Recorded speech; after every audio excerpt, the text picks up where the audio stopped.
ওরা কি করলো, ওরা এসে আমাকে মনে করেন আমাকে ধাক্কা দিল। আমার তো স্কেচ নিয়ে হাঁটতে হয়, আপনারা জানেন, একটা লাঠি নিয়ে হাঁটতে হয়। সে আমাকে ধাক্কা দিল, তারপর আমার মুখে হিট করা শুরু করলো।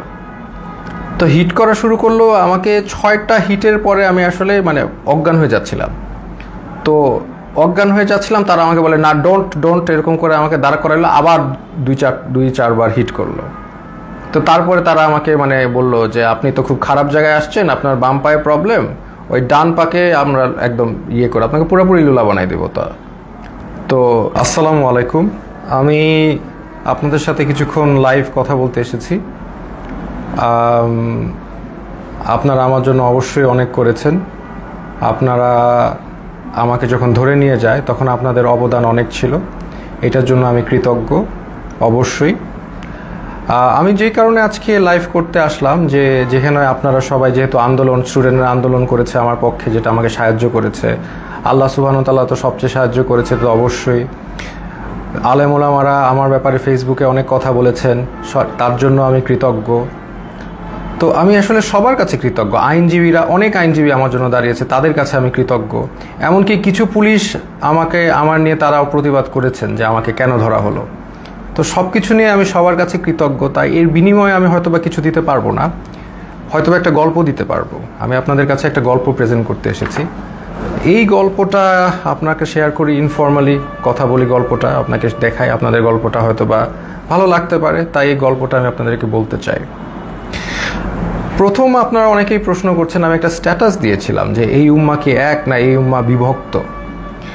আমি স্ট্যাটাসে বলেছি যে আমাকে ধরলে আপনারা কি করবেন। এটা কেন বলেছি, আমি কেন আগের থেকে এই কথাটা বলবো, বা এর উত্তর হচ্ছে আমি আসলে আগের থেকে জানতাম আমার নাম হানাদার লিগার বাহিনী, আমার নাম এসেছে। প্রথমে গল্পের শুরুটা হচ্ছে, আমি একটা টাইমে দেখা যাচ্ছে আন্দোলনটা দমে যাচ্ছিল। তো তখন সাদিক ভাই উনি আমাকে আসলে বলেন যে আমরা কি করতে পারি এখন, মানে আপনাকে ধরলে হয়তো বা আন্দোলন তারও চাঙ্গা হবে। তাই আমি বললাম না, আমাকে ধরার সম্ভাবনা কম, আমাকে ধরা তো বোকামি হবে, কারণ আমাকে ধরলে জনগণ আন্দোলন করবেই। তো এইটা আমি মনে করি না আওয়ামী লীগ এরকম বোকামি করবে। তো এইটাই বলেছি, বাট আমাকে যদি ধরে তাহলে আমি ব্যবস্থা করব। তো তাই আমি এই কথা সূত্র ধরে আমি দিন যাচ্ছিলাম যে আমাকে ধরার প্রশ্ন আসে না। বাট আমি তারপরেও প্রস্তুতি নেওয়া শুরু করি। আমি বিভিন্ন একটা নামের লিস্ট করি যে আমাকে ধরা মাত্র কে কী করতে হবে, এবং এটা আমার ছোট বোনকে আমি শিখিয়ে দিই যে তুমি আমাকে ধরলে এই নাম্বারে, এই সব নাম্বারে ফোন দিবা, এনাকে এই কথা বলবা, ওনাকে এই কথা বলবা, অ্যাডভোকেট নাম্বার, মিডিয়ার নাম্বার, সবার নাম্বার আমি দিয়ে রেখেছিলাম। তারপরে একদিন হঠাৎ ডক্টর সরওয়ার হোসেন উনি আমাকে ফোন করে আমাকে বলেন যে আসিফ, তোমার আর আমার নাম এসেছে, তোমার আর আমাকে আটক করা হবে। তুমি এখন, আমি এইটা লাস্ট ফোন দিলাম তোমাকে, তুমি এখন তাড়াতাড়ি পালাও। তো উনি আমাকে অবশ্যই 100% ভালোবাসেন, না হলে উনি রিস্ক নিয়ে আমাকে ফোন দিয়ে জানাতেন না, কারণ আমাদের সবার ফোন ট্র্যাকিং হচ্ছে। এটা জেনেও ডক্টর সরওয়ার হোসেন আমাকে ফোন দিলেন, এবং ফোন দিয়ে উনি আমাকে পালাতে বললেন, কিন্তু আমি রাজি হলাম না। কারণ আমাকে যদি ধরে, এই বোকামিটা যদি তারা করে, তাহলে তারা নিজেরাই বিপদে পড়বে। আর আমি কেন পালাবো? আমি যদি পালাই তাহলে তো মানে এটা তো আমি কোনো অপরাধ করি নাই। আমি যদি অপরাধ না করি তাহলে আমি পালাবো কেন? তাই আমি পালাই নাই। আমি একদম স্ট্রং ছিলাম। আমি পালাই নাই। আমি মোটামুটি প্রিপারেশন নিচ্ছি যে আমাকে ধরে মেরে ফেলা হবে অথবা আমাকে টর্চার করা হবে, দুইটার একটা কি হবে, বাট আই ডোন্ট কেয়ার। যদি এটা উম্মার কাজে দেয় তাহলে আলহামদুলিল্লাহ। তারপরে যে আমার বোনের যেগুলো প্রস্তুতি আছে, আমি নিজে একটা ভিডিও বানাই। আপনি যদি এই ভিডিও, সেখানে আমি বলি যে আমার যদি ভিডিওটা দেখেন তাহলে তার মানে আমি মৃত, আই এম ডেড, অথবা আমি গুম, এরকম একটা ভিডিও করে রাখি। তো করে আমার বোনকে সব শিখিয়ে দিই যে আমাকে ধরলে এটা করবা, ওইটা করবা, এটা করবা, এর কাছে যাবা, একে ফোন দিবা, সব একটা লিস্ট আমি করি। তো করার পর আমি আসলে মানসিকভাবে প্রস্তুত হয়ে যাই যে I can be dead, I can be killed, আমি শেষ হয়ে যাব। বা শেষ না হলে আরও খারাপ, যদি মেরে ফেলে তাহলে তো ভালোই। আপনারা তো জানেন তারা কী পরিমাণ অমানবিক টর্চার করতে পারে। তা আমি আসলে মরাটাই বেস্ট সিচুয়েশন ধরে নিয়ে আমি প্রস্তুতি নিয়েছি। তারপর আমি মনে করেন অপেক্ষা করে একদিন ওই দিন রাতে 1টার সময় বেল বাজে। তখন আমার মনে হয় যে রাজাকাররা আসছে। বা ওই লিগার হানাদাররা আসছে। তা আমি যে দরজায় দেখি কি আমার দারোয়ান। তা আমি ঘুমের মধ্যে ছিলাম, তো আসলে ওইভাবে চিন্তা করি নাই যে এইটা একটা ট্র্যাপ। আমি খুলে দারোয়ানকে জিজ্ঞেস করতে গেলাম কি, সাথে সাথে দরজা ধাক্কা দিয়ে হানাদার লিগার বাহিনী ঢুকে গেল। আমি তো মানসিকভাবে প্রস্তুত, এখন ঢুকে গেছে, এখন তো আর কিছু করার নাই। আমি বললাম আপনারা দাঁড়ান, আমি আসতেছি। এটা বলে আমি আমার ছোট বোনের মানে কাপড় নিয়ে আসতেছি। তো আমি আমার ছোট বোনের রুমে গিয়ে আমি ওর চুলটা টান দিলাম। ও রাগ করে উঠে বসলো, আমার দিকে তাকালো। তো আমি বললাম দে আর হিয়ার। তো ও বললো কে? পুলিশ। আমি বললাম you know what to do, তুমি জানো তোমার এখন কি করতে হবে, এই শেষ কথা।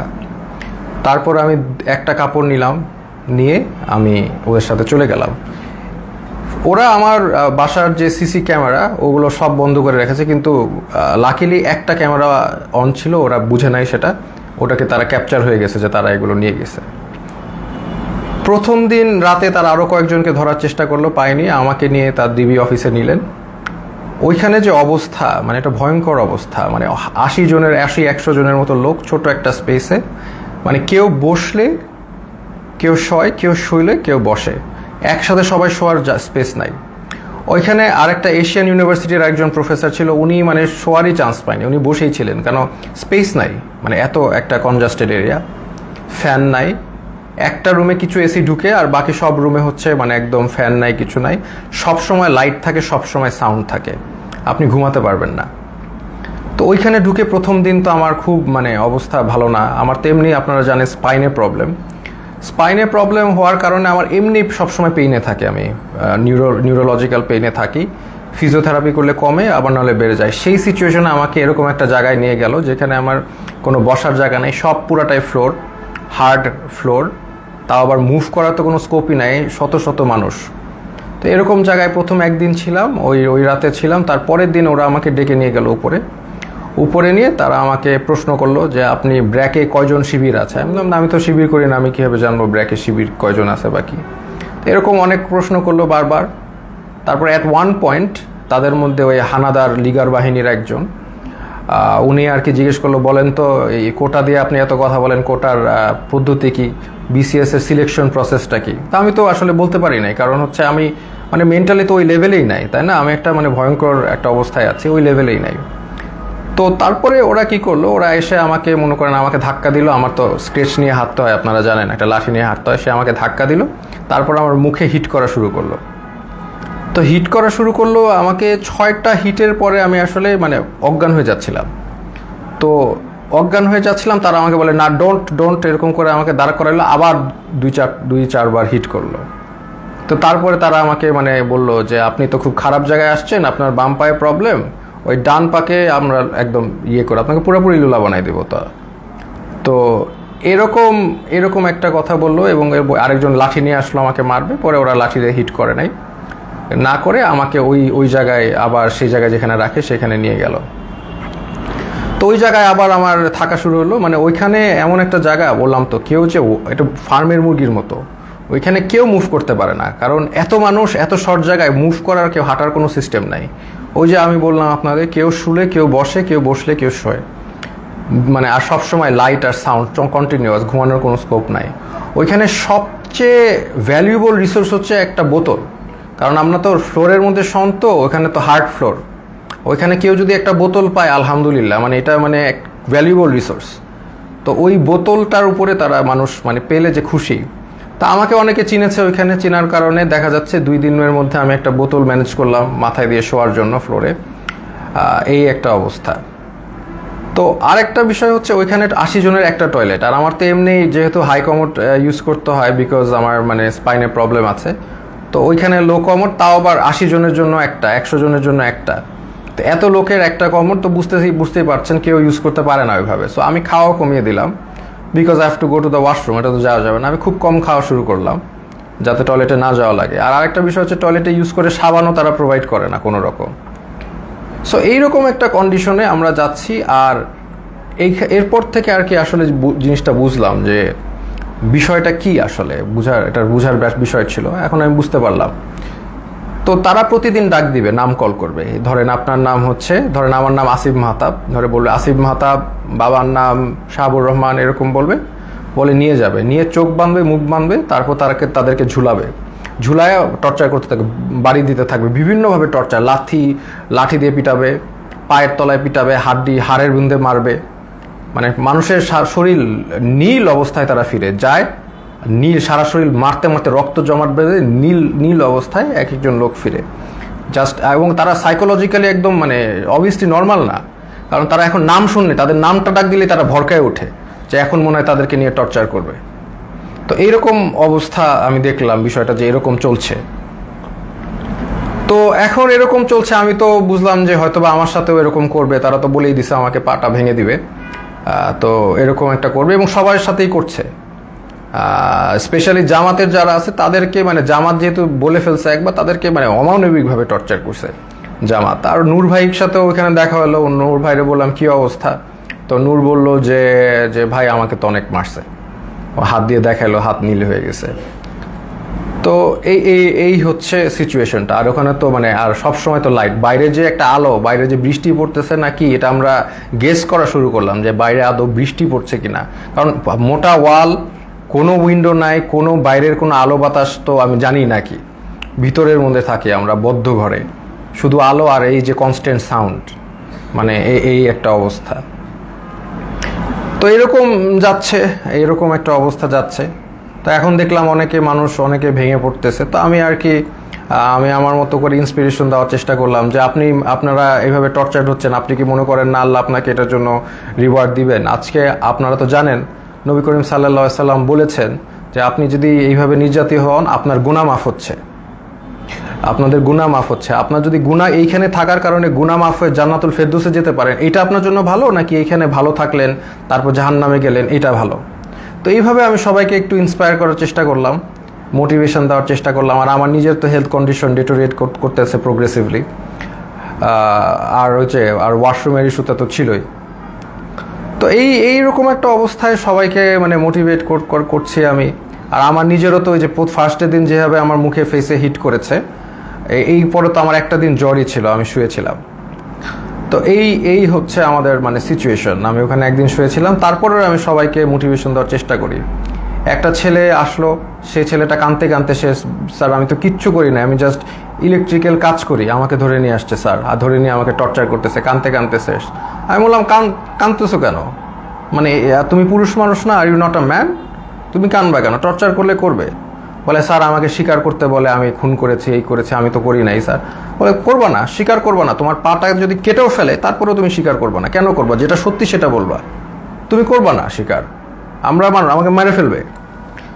তো ওইখানে আবার একটা জিনিস বুঝলাম যে সবাই কান্নাকাটি করে যে তাদের একটু মানে জেলে কবে যাবে, মানে তাদের জেল হচ্ছে তাদের জন্য স্বর্গ। ওইখানে যেভাবে টর্চার করে, যে নাম ডাকবে, বাবার নাম ডাকবে, দ্যাট মিনস তাদেরকে টর্চার করা হবে।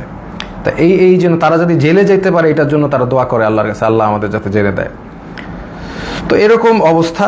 আমাকে তারপরের দিন, আমি তো অলরেডি এর মধ্যে তো আমি আমার বোনকে বলে আসছি, তার মানে আমার যে ভিডিওটা ছিল যে আপনি আমার ভিডিও দেখলে আমি মৃত, হ্যাঁ, তো এই ভিডিওটা আমি আশা করছি যে পোস্ট হয়ে যাবে। আমার বোনকে যেভাবে কাজ করতে বলেছি করবে, লয়াররা কাজ করবে। তো এটা আমি আশাবাদী ছিলাম যে ইনশাল্লাহ সবাই যার যার অবস্থা থেকে কাজ করবে, স্টুডেন্ট আন্দোলন করবে, যে এইগুলো করার পরে এবং জনগণ যখন এটার এগেনস্টে কথা বলবে, আরেকটা ইস্যু হয়ে যাচ্ছে, ফার্স্ট অফ অল আরেকটা নতুন ইস্যু হয়ে যাবে, যেটা দিয়ে আবার আন্দোলন শুরু হবে। এটা আমি জানতাম। আর এটার পরে আমাকে যদি আরও টর্চার করবে, কিন্তু এটা তাদের জন্য আরও খারাপ হবে। তো তারপরে আমাকে তারা ঠিকই গুম করা অবস্থায়, আর আমার বাবা মা যতটুকু জানলাম আমাকে গুম করে ফেলছে। তো এটা তারা বলছে, তারা স্বীকার করে না যে তারা নিয়ে আসছে। তো এই অবস্থায় তারা আমাকে কোর্টে চালান দিল। তো আমি চিন্তা করলাম যে কোর্টে যেহেতু যাচ্ছি, এখানে মিডিয়া পাইলে আমি আমার এক আঙ্গুল দেখাবো, শাহাদাত, এক উম্মা, আমরা এক উম্মা, হ্যাঁ, আমার গায়ে আমরা সবাই এক। তো এই সিম্বলটা আমি চিন্তা করেছি দেখাবো। তো আমি জানি যে এগুলো দেখালে তারা আমাকে আরও অনেক নির্যাতন করতে পারে, দেখাইলাম, কারণ এটা আমি তো জানি জনগণ বুঝবেন যে আমি এক আল্লাহ, এক রসুল, এক উম্মা, এই কথাটা আমি বুঝাতে চাচ্ছি যে আমরা সবাই এক। আমার অত্যাচার যা হলে হবে, এই অত্যাচারের কারণে যদি আপনারা স্বাধীনতা পান, এই জুলুমের থেকে মাফ পান, তাহলে আলহামদুলিল্লাহ, নো প্রবলেম, আমাকে অত্যাচার করুক। তো আমি ডিসিশন নিয়ে নিলাম, এক দেখাবো।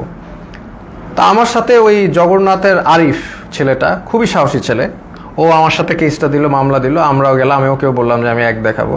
তো এই অবস্থায় এই এক উম্মা শাহাদাতের আঙ্গুল দেখিয়ে আমি ওই কোর্টে দেখালাম, এবং কোর্টে আমাকে সম্পূর্ণভাবে মানে কোর্টের যে জাজ তিনি আমাকে দেখে চিনলেন, চিনে বললেন আপনাকে ওখানে দাঁড়ানো লাগবে না, আপনি বসেন। তো উনি আমাকে বসালেন, কিন্তু তারপরেও ওই মিথ্যা মামলাটা দিলেন যে আমি নাকি সেতু ভবন ভাঙচুর করেছি, যেটার মানে কোনো মানে এটা জোক, মানে এটা যে কলাপস করছে সোসাইটি, ওখানেই প্রমাণ যে এরকম একটা মিথ্যা মামলা যেটার কোনো তথ্য নাই, প্রমাণ, এটা বলাই আসলে সময় নষ্ট। তো এই মিথ্যা মামলা উনি মানে জাজ আমাকে দিলেন, আর আমাকে আবার 6 দিনের রিমান্ড মঞ্জুর করলেন। তো ওই 6 দিনের রিমান্ড আবার গেলাম, আর এই সময়টা অনেকের সাথে পরিচয় হলো। ওখানে বিএনপির অনেক নেতা ছিল, পার্থ ভাই ছিলেন, ওনার সাথে আমি বললাম যে পার্থ ভাই আপনার তো আর আমার মামলা এক, আমি তো আপনার সাথে আসি। তো উনি বলে যে আমি তো তোমাদের সাথে থাকতেই চাই না, আমি তো এখান থেকে বের হতে চাই, একটু মজা করলেন। তো এরপরে অনেক মানুষের সাথে পরিচয়। একজন আসলেন, ওনাকে মানে উনি হাঁটতেই পারতেছেন না, পাটা একদম প্রচুর মানে অবস্থা খারাপ করে পিটিয়েছে। ওনার অপরাধ ছিল উনি ছাত্রদের পানি খাইয়েছেন, উনি ছাত্রদের পানি দিয়েছেন, ছাত্ররা পানি খাইয়েছেন, এই জন্য তাকে অমানবিক টর্চার করলো। তো টর্চার করলো, উনি এসে শুয়ে গেল। আমি বললাম যে এইগুলো একই কথা বললাম যে আপনাদের এটা গুনাহ মাফ হচ্ছে। তারপরে লাস্টে একটা কথা বললাম যে আপনি যে এত টর্চার্ড হলেন ছাত্রদের পানি খাওয়ায়, এখন আবারও কি খাওয়াবেন আপনি? তো উনি বললো ইনশাল্লাহ স্যার, আবারও খাওয়াবো। আমি like that's the answer I am looking for. আমরা আবার করব, আমাদের ছাড়লে আমরা আবার করব, we are not going to give up. আমরা তো আবার করব, তাই না? আমরা কি অপরাধ করেছি যে আমরা করব না? পানি খাওয়ানো কি অপরাধ? তো এই হচ্ছে একটা অভিজ্ঞতা। তো এরকম এই যে একজন পেলাম। আর একজন হচ্ছে মাদ্রাসা স্টুডেন্ট, তাকে হচ্ছে তাকে বলছে খুন করেছে, সে পুলিশ খুন করেছে, এটা সে তাকে বলছে, এবং তাকে প্রতিদিন পিটায়, প্রতিদিন নিয়ে টর্চার করে। তো এটা নিয়ে আমরা হাসাহাসি করি, কারণ হচ্ছে এরকম একটা সিচুয়েশনে হাসাহাসি না করে যদি আমরা মেন্টালি ব্রেকডাউন করি তাহলে এটা মানে হবে না, মানে এটা আমরা আরও প্রবলেম, আমরা সব এইগুলো যা হয় সেটা নিয়ে হাসাহাসি করি। তাই আমি বললাম কি নিয়ে মেরেছে? বলে যে আমাকে বলেছে যে তুমি তো মাদ্রাসার স্টুডেন্ট, তুমি তো কোরআন পারো। বলে হ্যাঁ পারি। তো কোরআনকে বলছে অর্থ জানো? অর্থ জিজ্ঞেস করেছে, অর্থও সে পারে, সে কোরআনে হাফেজ। তো তারপর বলে কোরআনে হাফেজ এই রবীন্দ্রনাথ না কার বই পড়েছো? সে বলছে পড়েছি। তো বলে পড়লা কেন? এই অন্য এই নন ইসলামিক বই পড়া তো হারাম, এটা বলে আবার টর্চার করলো, হাতে পায়ে পিটালো। মানে খামুক, মানে একটা কিছু বলেই পিটায়। আমরা এটা নিয়ে হাসাহাসি করতে করতে শেষ। যে বলে ও বললো, আমিও বললাম যে কোনোভাবেই স্বীকার করবা না, যে তুমি যদি খুন না করে থাকো তুমি মিথ্যা মামলা দিও। বলে আমাকে আরও টর্চার করবে। বলে করবে, বললাম তো তোমাদের দিয়ে করাত দিয়ে হাত পা কেটে দিলেও স্বীকার করবা না, যেটা সত্যি সেটা বলবা। এরকম একজন সবচেয়ে কষ্ট লিখেছে যে মানে একটা ছেলে, ওর নাম হচ্ছে সানিয়াত ভাই, উনি হচ্ছে বিএমপির একজন মন্ত্রীর ছেলে, নাম বললাম না। তো ওরা আসলে খুঁজছিল তার বাবাকে পায়নি দেখে ওই ছেলেটাকে ধরে নিয়ে গেছে, সানিয়াত ভাইকে ধরে নিয়ে গেছে। তো সানিয়াত ভাইকে 4 দিন, উনি বলছে 4 দিন ওনাকে পিটিয়েছে, চোখ বেঁধে হাতে দিয়ে ঝুলিয়ে পিটিয়েছে। এবং সবচেয়ে যেটা উনি বলল যে ওনার মাকে ফোন দিয়ে শুনিয়েছে যে তাকে যে টর্চার করছে, এটা তার মাকে শুনিয়েছে ফোন দিয়ে লিগার হানাদাররা। তো লিগার হানাদাররা মাকে শুনিয়েছে যাতে বাবা এসে তাকে দেয় এবং ছেড়ে নেয়। আর যেহেতু ওনার বাবা আসছিল না, বা ওনার অবশ্যই তারা তো জানিয়ে যায়নি কোথায় গেছে, তাকে অমানবিক টর্চার করেছে। সেই ছেলেটা এমনি আমার মতোই, তার স্পাইনের প্রবলেম আছে, আমার মতোই অসুস্থ, এবং তাকে টর্চার করেছে বিভিন্নভাবে, হাতে পায়ে ঝুলিয়ে পিটিয়েছে। তো সে কাঁদতো অনেক, আমি সান্ত্বনা দিতাম, আমরাও সব বিষয় নিয়ে মজা করতাম। তো এই রকম একটা অবস্থা ওইখানে, প্রতিদিন নাম ডাকতো, প্রতিদিন নিয়ে পিটাতো।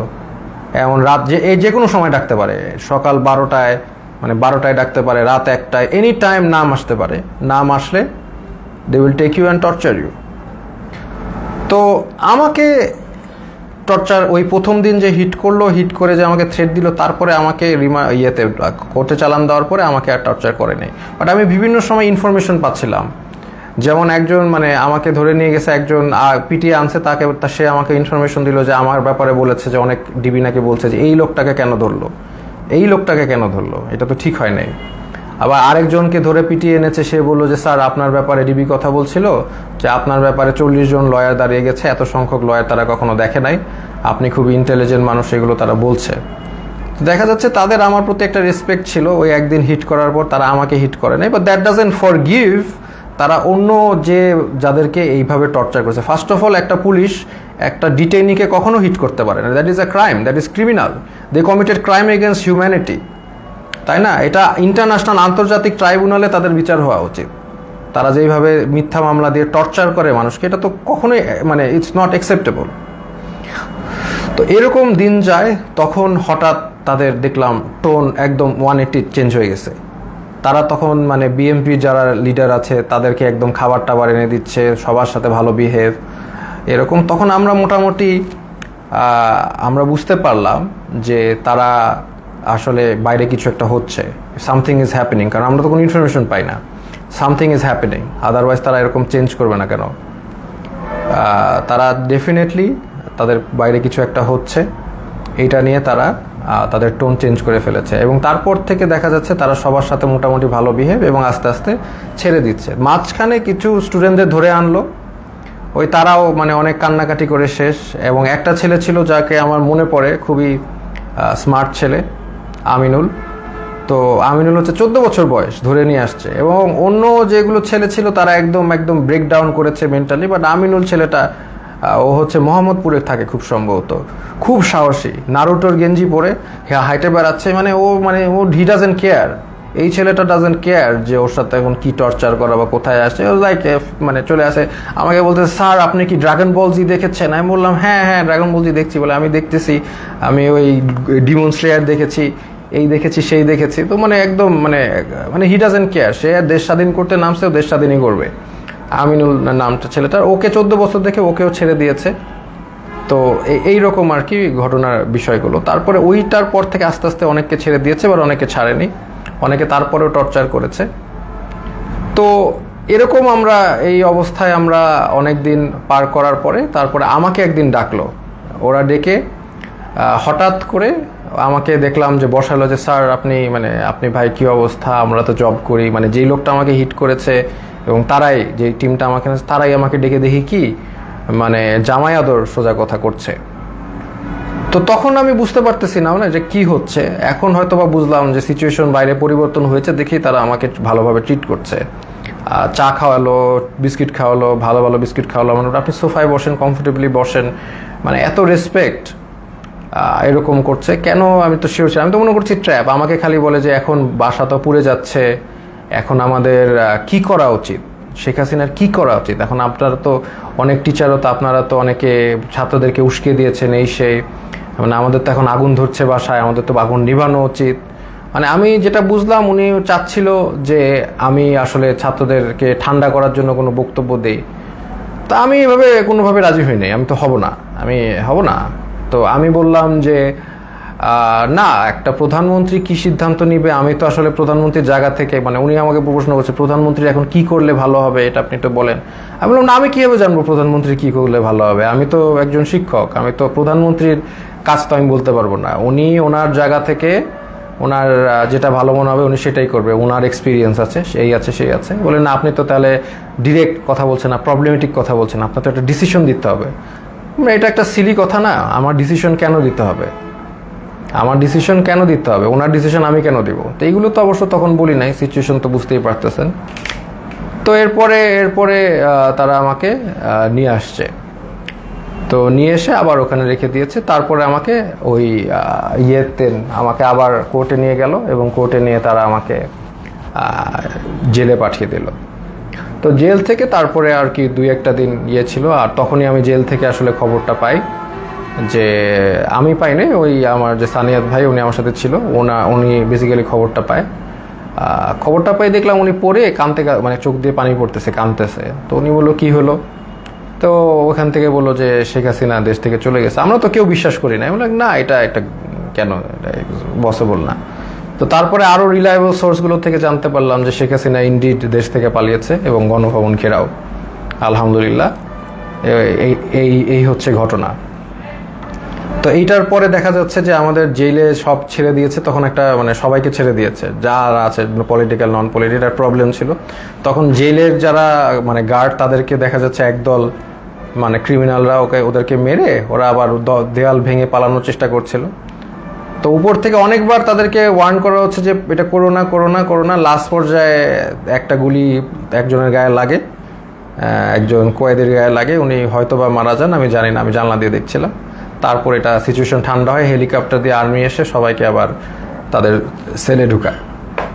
তো এরপরে তো ঘটনা আপনি জানেনই যে আলটিমেটলি সবাই আমি বের হয়ে যাই, আমাকে বলে ছাত্রদেরকে ঠান্ডা করতে এই জেলের সামনে। আমি তো মানে আমি আমার মতো বলেছি, কিন্তু তার মানে যে এখন তারা যে ক্রাইম এগেনস্ট হিউম্যানিটি করেছে এটা তো আর মানে ইয়ে করা যাবে না।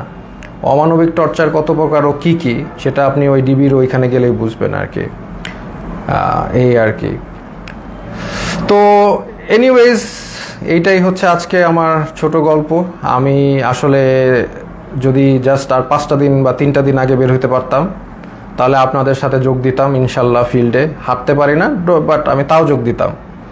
ইনফ্যাক্ট আমি আগেও ওই অবস্থায়ও আমি আপনাদের সাথে আন্দোলন করেছি রাস্তায়, তাও আমি যোগ দিতাম এবং আমি যাক মানে আমি গণভবনের দিকে আগাতাম। মরলে মরছি, মৃত্যু সবারই হবে এটা তো আমি বলেছি, মৃত্যু হলে শহীদ, সমস্যা কি। তো এই জন্যই আমি আপনাদের সাথে দুঃখ প্রকাশ করছি যে আমি আসলে আপনাদের সাথে ওই মার্চে যোগ দিতে পারিনি। যদি একটু আগে বের হতে পারতাম তাহলে অবশ্যই যোগ দিতাম। শহীদদের প্রতি শ্রদ্ধা জানাচ্ছি। আমি এখানে আমার লাইফ শেষ করছি। এটাই আমার ছোট গল্প। খুব ডিফিকাল্ট টাইম চলে গেছে, কন্টিনিউয়াস নয়েজ, কন্টিনিউয়াস লাইট, শোয়ার জায়গা নাই, একসাথে মানে হাঁটার জায়গা নাই, এবং কন্টিনিউয়াস নাম কল, যে কোনো সময় নাম আসতে পারে। তবে ওই যে আরিফ ছেলেটাকে আমি অনেক শ্রদ্ধা করি, কারণ ও বলেছে আর কি, ও বলছে যে অন্য সমগ্নায়করা তো বলেছিল যে ওরা কথা বলে তারপরে বলেছে, তো বলছে আমিও তো বলে দিয়ে আমি তাহলে যাই। আমি বললাম না, তুমি এখন কোনো কিছু মানুষের লক আপ থাকতে হবে, কিছু মানুষের বুঝতে হবে যে কিছু মানুষ এখনও ভিতরে আছে এবং মানে অন্যায় চলছে। তো এই জন্য আমি আর ওই জগন্নাথ ইউনিভার্সিটির খুব সম্ভবত আরিফ ছেলেটা মানে খুব সাহসী কথা দেখিয়েছে, এই জন্য আমি তাকে সম্পূর্ণ রেসপেক্ট করি। এইটাই আমি বলে শেষ করছি। আপনারা এই যে যারা নির্যাতিত হয়েছে, যাদেরকে টর্চার করেছে, যাদের এগেনস্টে ক্রাইম এগেনস্ট হিউম্যানিটি করা হয়েছে, তো তাদের বিচার আসলে চেতে হবে। আসলে এটা না আমি বলতে কষ্ট হচ্ছে, কারণ নবী করিম সাল্লাল্লাহু আলাইহি ওয়াসাল্লাম যখন মক্কা বিজয় করেন তখন উনি কিন্তু 12 জন যুদ্ধাপরাধী বাদে সবাইকে ক্ষমা করেন।